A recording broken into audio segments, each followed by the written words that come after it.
सब छोड़ दिया मैंने साईं पर, ये रक्षा करेंगे।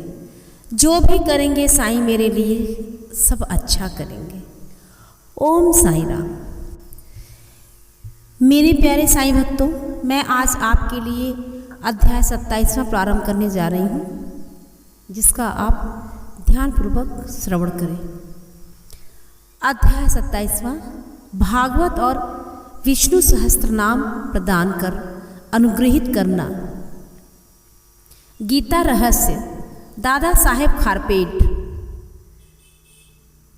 इस अध्याय में बतलाया गया है कि श्री साईं बाबा ने किस प्रकार धार्मिक ग्रंथों को कर स्पर्श से पवित्र कर अपने भक्तों को पारायण के लिए देकर अनुग्रहित किया, तथा और भी अन्य कई घटनाओं का उल्लेख किया गया है। प्रारंभ।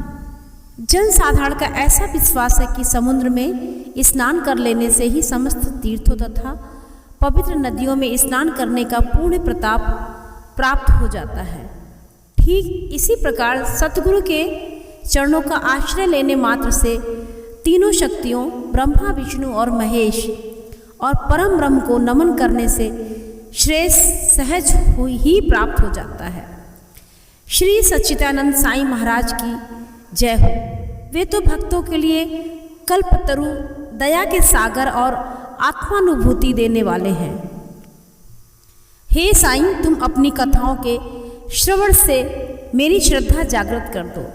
घनघोर वर्षा ऋतु में जिस प्रकार चातक पक्षी स्वाति नक्षत्र की केवल एक बूंद का पान कर प्रसन्न हो जाता है, उसी प्रकार अपनी कथाओं के सार सिंधु से प्रकटित एक जल कण का सहस्रांश दे दो, जिससे पाठकों और श्रोताओं के हृदय तृप्त होकर प्रसन्नता से भरपूर हो जाए। शरीर से श्वेत प्रवाहित होने लगे, आंसुओं से नेत्र परिपूर्ण हो जाए, प्राण स्थिरता पाकर चित्त एकाग्र हो जाए और पल पल भर रोमांच हो उठे। ऐसा सात्विक भाव सभी में जागृत कर दो। पारस्परिक वैमनस्य तथा वर्ग अपवर्ग का भेद भाव नष्ट कर दो, जिससे वे तुम्हारी भक्ति में सिसके, बिलखे और कंपित हो उठे। यदि ये सब भाव उत्पन्न होने लगे तो इसे गुरु कृपा के लक्षण जानो। इन भावों को अंतःकरण में उदित देखकर गुरु अत्यंत प्रसन्न होकर तुम्हें आत्मानुभूति की ओर अग्रसर करेंगे। माया से मुक्त होने का एकमात्र सहज उपाय अनन्य भाव से केवल श्री साईं बाबा की शरण जाना ही है। वेद वेदांत भी माया रूपी सागर से पार नहीं उतार सकते। यह कार्य तो केवल सतगुरु द्वारा ही संभव है। समस्त प्राणियों और भूतों में ईश्वर दर्शन करने के योग्य बनाने की क्षमता केवल उन्हीं में है। पवित्र ग्रंथों का प्रदान। गत अध्याय में बाबा की उपदेश शैली की नवीनता ज्ञात हो चुकी है। इस अध्याय में उसमें केवल एक उदाहरण का ही वर्णन करेंगे। भक्तों को जिस ग्रंथ विशेष का प्रयाण करना होता था, उसे वे बाबा के कर कमलों में भेंट कर देते, और यदि बाबा उसे अपने कर कमलों से स्पर्श कर लौटा देते थे तो उसे स्वीकार कर लेते थे। उनकी ऐसी भावना हो जाती थी कि ऐसे ग्रंथ का यदि नित्य पठन किया जाएगा तो बाबा सदैव उनके साथ ही होंगे। एक बार काका महाजनी श्री एक नाथी भागवत लेकर शिरडी आए। सामान्य यह ग्रंथ अध्ययन के लिए उनसे ले लिया और उसे लिए हुए मस्जिद में पहुँचे। तब बाबा ने यह ग्रंथ श्यामा से ले लिया और उन्होंने उसे स्पर्श कर कुछ विशेष पृष्ठों को देखकर उसे संभाल कर रखने की आज्ञा देकर वापस लौटा दिया। श्यामा ने उन्हें बतलाया कि यह ग्रंथ तो काका साहब का है और उन्हें इसे वापस लौटाना है। तब बाबा कहने लगे कि नहीं नहीं, यह ग्रंथ तो मैं तुम्हें दे रहा हूँ, तुम इसे सावधानी से अपने पास रखो, यह तुम्हें अत्यंत उपयोगी सिद्ध होगा। कुछ दिनों के पश्चात काका महाजनी पुनः श्री एक नाथी भागवत की दूसरी प्रति लेकर आए और बाबा के कर कमलों में भेंट कर दी, जिसे बाबा ने प्रसाद स्वरूप लौटाकर उन्हें भी उसे सावधानी से संभाल कर रखने की आज्ञा दी। साथ ही बाबा ने उन्हें आश्वासन दिया कि यह तुम्हें उत्तम स्थिति में पहुंचाने में सहायक सिद्ध होगा। काका ने उन्हें प्रणाम कर उसे स्वीकार कर लिया। श्यामा और विष्णु सहस्त्र नाम। श्यामा बाबा के अंतरंग भक्त थे। इस कारण बाबा उन्हें एक विचित्र ढंग से विष्णु सहस्त्र नाम प्रसाद स्वरूप में देने की कृपा करना चाहते थे। तभी एक रामदासी आकर कुछ दिन शिरडी में ठहरा। वह नित्य नियमानुसार प्रातःकाल उठता और हाथ मुंह धोने के पश्चात स्नान कर भगवा वस्त्र धारण करता तथा शरीर पर भस्म लगाकर विष्णु सहस्त्र नाम का जाप किया करता था और बहुधा इन्हीं ग्रंथों को ही वह पढ़ा करता था। कुछ दिनों के पश्चात बाबा ने श्यामा को भी विष्णु सहस्त्र नाम से परिचित कराने का विचार कर रामदासी को अपने समीप बुलाकर उससे कहा कि मेरे उदर में अत्यंत पीड़ा हो रही है और जब तक मैं सोनामुखी का सेवन न करूँगा तब तक मेरा कष्ट दूर न होगा। तब रामदासी ने अपना पाठ स्थगित कर दिया और वह औषधि लाने बाजार चला गया। उसी समय बाबा अपने आसन से उठे और जहाँ वह पाठ किया करता था वहाँ जाकर उन्होंने विष्णु सहस्त्र नाम की वह पुस्तिका उठाई और पुनः अपने आसन पर विराजमान हो गए और श्यामा से कहने लगे कि यह पुस्तक अमूल्य और मनोवांछित फल देने वाली है, इसलिए मैं तुम्हें इसे प्रदान कर रहा हूँ ताकि तुम इसका नित्य पठन करो। एक बार जब मैं बहुत रुग्ण था तो मेरा हृदय धड़कने लगा, मेरे प्राण पखेरु उड़ना ही चाहते थे कि उसी समय मैंने इस सद ग्रंथ को अपने हृदय पर रख लिया। कैसा सुख पहुँचाया इसने। उस समय मुझे ऐसा ही भान हुआ मानो अल्लाह ने स्वयं ही पृथ्वी पर आकर मेरी रक्षा की। इस कारण यह ग्रंथ मैं तुम्हें दे रहा हूँ, इसे थोड़ा बहुत धीरे धीरे कम से कम एक श्लोक प्रतिदिन अवश्य पढ़ना, जिससे तुम्हारा बहुत भला होगा। तब श्यामा कहने लगे कि मुझे इस ग्रंथ की आवश्यकता नहीं, क्योंकि इसका स्वामी रामदासी एक पागल, हठी और अति क्रोधी व्यक्ति है जो व्यर्थ ही आकर अब लड़ने लगेगा। अल्पशिक्षित होने के नाते मैं संस्कृत भाषा में लिखित इस ग्रंथ को पढ़ने में भी असमर्थ हूँ।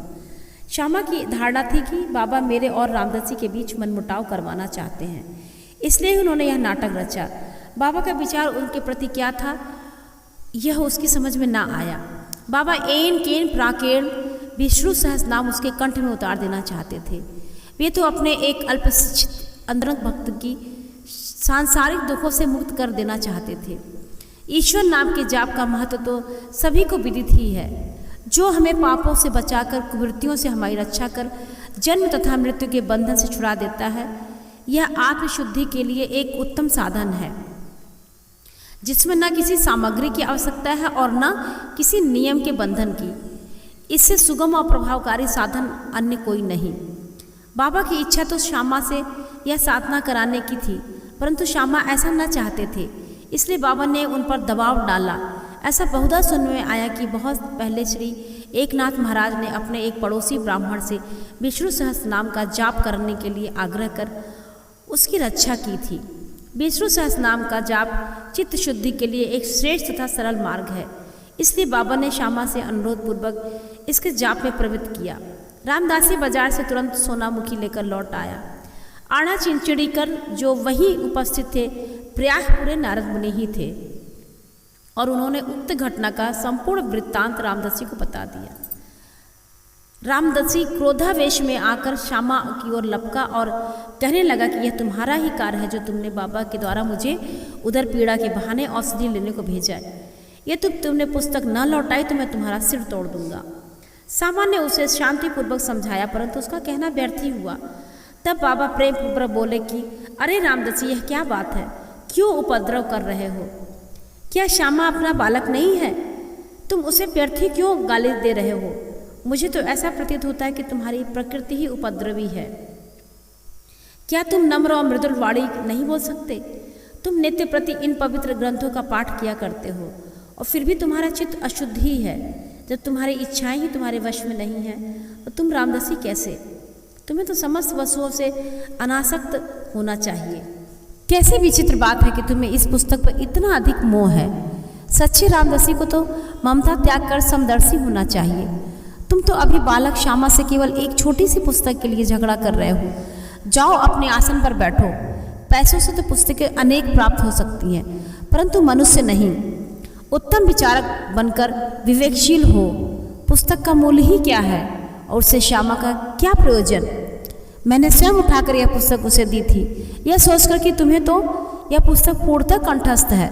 श्यामा को इसके पठन से कुछ लाभ पहुँचेगा, इसलिए मैंने उसे दी थी। बाबा के ये शब्द कितने मृदु और मार्मिक तथा अमृत तुल्य हैं, इसका प्रभाव रामदासी पर पड़ा। वह चुप हो गया और फिर श्यामा से बोला कि मैं इसके बदले में पंचरत्नी गीता कि एक प्रति स्वीकार कर लूँगा। तब श्यामा भी प्रसन्न होकर उससे कहने लगे कि एक ही क्यों, मैं तुम्हें इसके बदले में 10 प्रतियां देने को तैयार हूँ।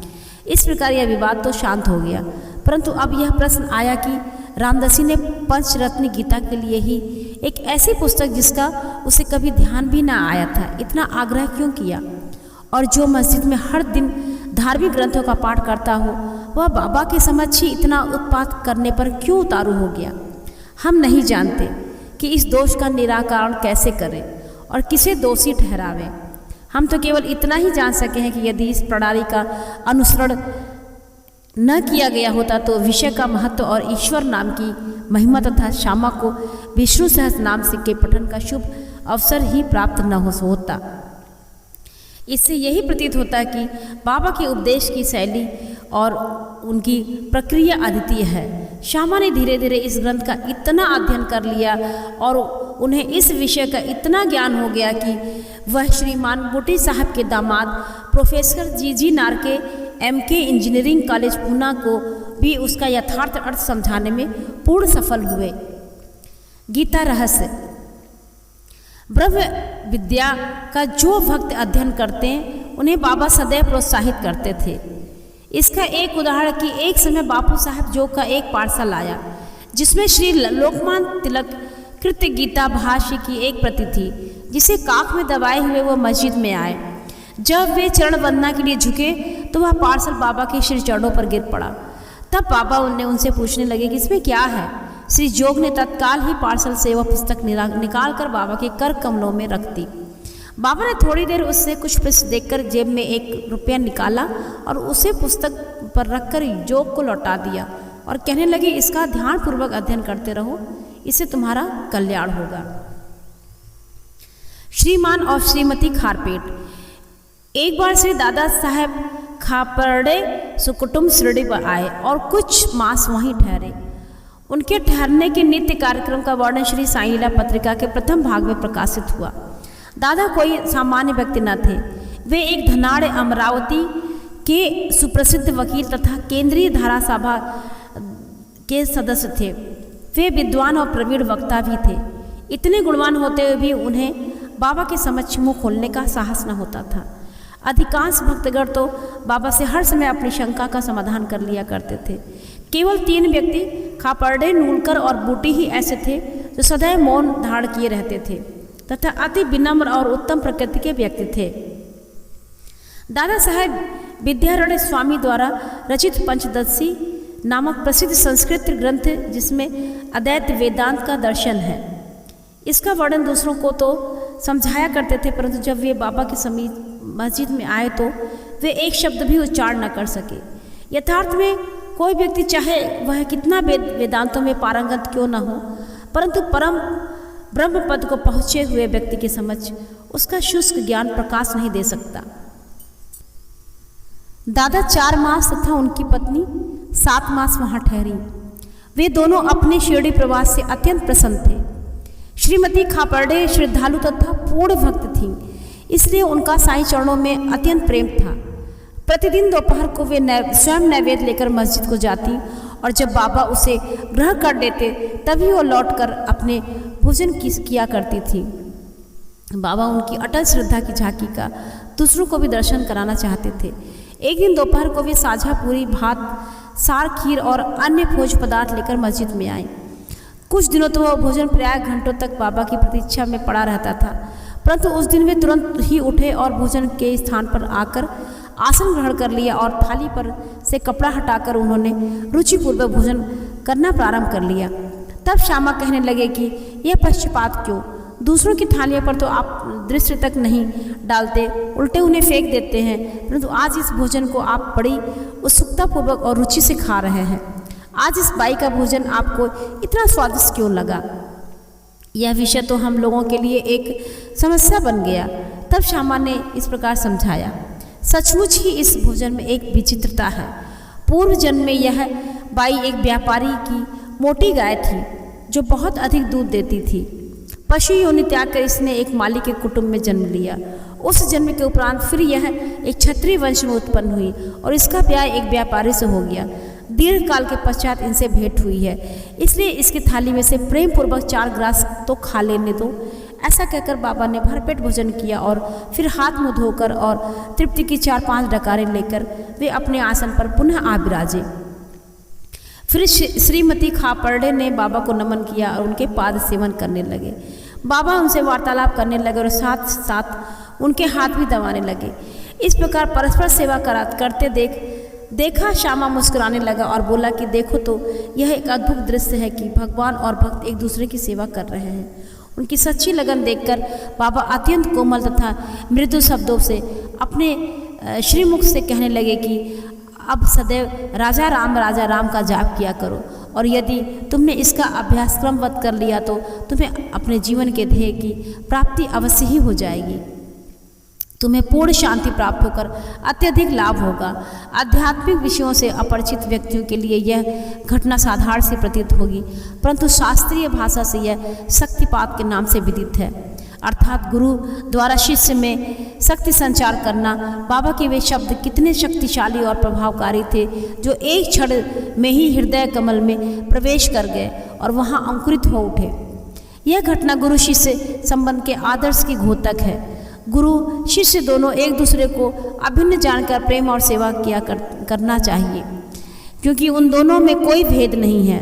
वे दोनों अभिन्न और एक ही हैं जो कभी पृथक नहीं हो सकते। शिष्य गुरुदेव के चरणों पर मस्तक रख रहा है, यह तो केवल बाह्य दृष्टि मात्र है। आंतरिक दृष्टि से दोनों अभिन्न और एक ही हैं, तथा जो उनमें भेद समझता है वह अभी अपरिपक्व और अपूर्ण ही है। अध्याय समाप्ति। ओम साईं राम।